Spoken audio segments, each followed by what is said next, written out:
couple of weeks ago, I put up a video about the fact that I was considering having the contraceptive injection. And I talked about all the reasons why I thought I should take it and also some of my concerns around that. I'll link that video for you down below so you can see where we're up to. It also included a full kind of contraceptive history, and from going on the pill at 14 to being sterilised at 34? How old was I when Amy was born? 33. So yeah, I was sterilised at 33. Yeah. So basically, I don't actually need to be taking contraception. I have been sterilised, I've had 3 children, 3 C-sections, and it was recommended that that was the best course of action. So for the last 4.5 years, well, more than that, because I was pregnant before that, for the last 5 years, contraception just hasn't really been an issue for me. Recently, I've been really suffering with really horrific PMT and really bad period pain, and I decided it was time to do something about it. I tried evening primrose oil and all that kind of jazz to no effect, and really liked the idea of the contraceptive injection just stopping my periods. I don't want to bleed anymore. I just don't know why there isn't a switch to turn this off. So I went to the doctors, I had an appointment with the nurse. I went in and I said, you know, I want to talk to you about having the contraceptive injection, and she was basically quite keen that that really wasn't the route that she wanted to take with me. She felt that much the same as I did. She was concerned about weight gain, she was concerned about the fact that if my body didn't agree with the contraceptive injection that I was going to be stuck with the symptoms, not just for the 3 months that the injection was active, but potentially 6 to 12 months afterwards. And some of those effects can be, like I said, weight gain, it can be heavy prolonged bleeding, and you know, really nobody needs to be suffering from that. So she suggested first off the coil, which I've always been quite wary of. It seems to be a real Marmite contraception where people either absolutely loved it and it's been life-changing and they've never thought about it since it's gone in, or it's been painful, it's caused heavy bleeding, it's got lost and they've got pregnant, it's fallen out and they've got pregnant. All sorts of horror stories. Obviously the falling out and getting pregnant bit doesn't bother me because I'm not going to get pregnant. I've been sterilised and Dave has also had a vasectomy. There is just no risk there whatsoever.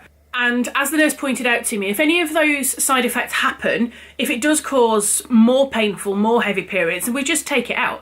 It's not like the injection where you're stuck with it until it's worn off. So that she wanted me to go away and think about that and see whether perhaps having the coil fitted was the way forward.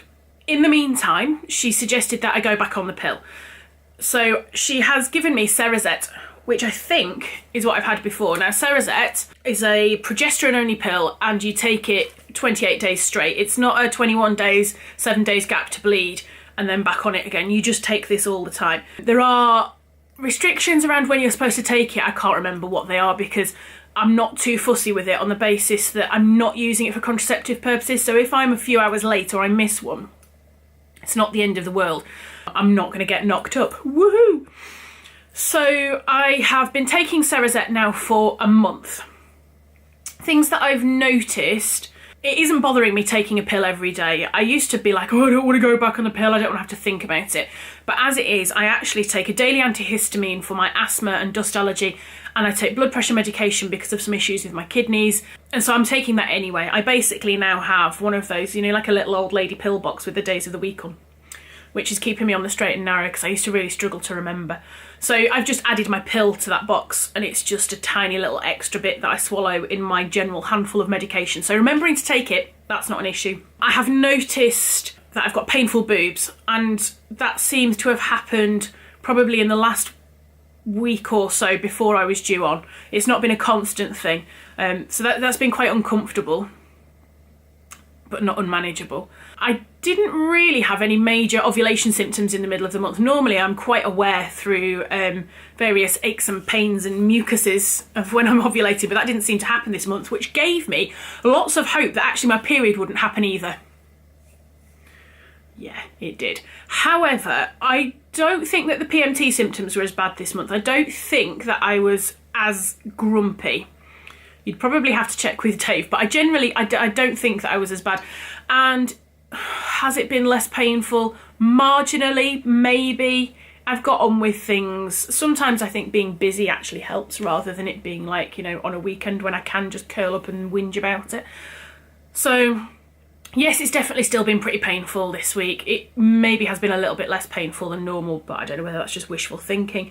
And then it's definitely been a lighter bleed. I came on 2 days earlier than I expected to, and it should end today. I'm not sure if it will or not, so I don't know yet whether it's longer and lighter or the same length and lighter. Either way, it's definitely not been as bad as normal. And I guess really I just have to carry on now and see whether the effects are cumulative next month or whether this is kind of where we're at with the pill.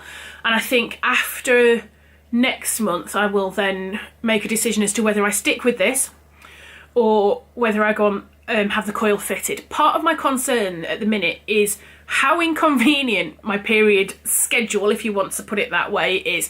Because Dave and I have got a really nice night away in a hotel tomorrow night. Bleeding. Hopefully it will have finished. My next period is due right around Kirsty's hen do.